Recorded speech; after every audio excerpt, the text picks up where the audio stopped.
At the edge of a wide valley stood a small village called Rivermark. The village was peaceful, surrounded by farms and tall trees. A narrow wooden bridge connected the village to the outer fields. Beyond that bridge lay an abandoned stone structure, an old watchtower that no one used anymore. For years, people avoided that place. They said strange sounds came from the tower at night, deep, echoing sounds that made even grown men feel uneasy. Because of that fear, farmers stopped crossing the bridge after sunset, and slowly, the land beyond it became useless. In Rivermark lived a young man named Evan. Evan was not the strongest in the village. He was not rich or powerful, but he had something rare he cared. Whenever someone needed help, Evan was there, fixing broken fences, carrying water for the elderly, helping children learn to read. People trusted him.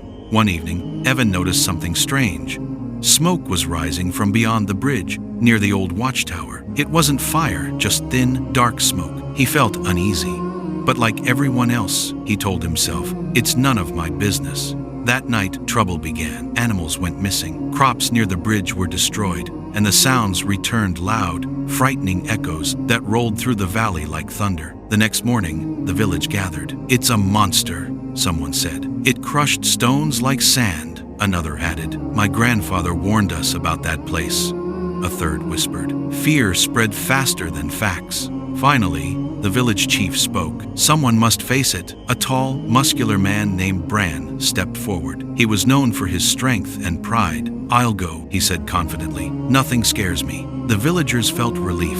Bran marched across the bridge and shouted at the tower, "Come out if you dare!" Suddenly, a booming voice echoed from inside the stone walls. I am the force that shatters steel and grinds bones to dust. The sound echoed again and again, growing louder. Bran's confidence vanished. His hands shook. Without another word, he turned and ran back across the bridge, pale and silent. Next came Lucas, the village guard. He carried weapons and armor, but the moment the voice echoed again, his courage collapsed. This is not meant for humans, he said, backing away. One by one, the bravest men failed. No one crossed the bridge anymore. Evan watched everything quietly. That night, he couldn't sleep. He kept thinking, everyone hears the voice and runs away, but no one has seen what's inside. At dawn, while the village slept, Evan walked alone toward the bridge. His heart pounded. Fear wrapped around his chest. Every step felt heavy, but he remembered something his father once told him. Fear grows in the dark. Light comes only when you move forward. Evan crossed the bridge. The watchtower stood silent, broken, and dark. Smoke drifted weakly from inside. He called out, "Who's there?" The terrifying voice returned, echoing through the stone. I destroy the mighty. I crush the fearless. Evan swallowed hard, but he didn't run. Instead, he stepped closer. If you are so powerful, he said, come out and face me. Inside the tower, something shifted. The voice faltered. Slowly, very slowly, a small figure crawled out. It was not a monster. It was a thin, frightened fox, trapped inside the tower for days. The echoes of the stone walls had turned its voice into something terrifying. The fox trembled.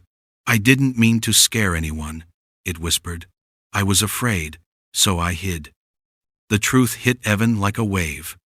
Fear had turned a small problem into a giant one. When the villagers arrived and saw the truth, silence fell, then laughter. The fear vanished instantly. The bridge was reopened, the land was reclaimed, and Rivermark returned to peace.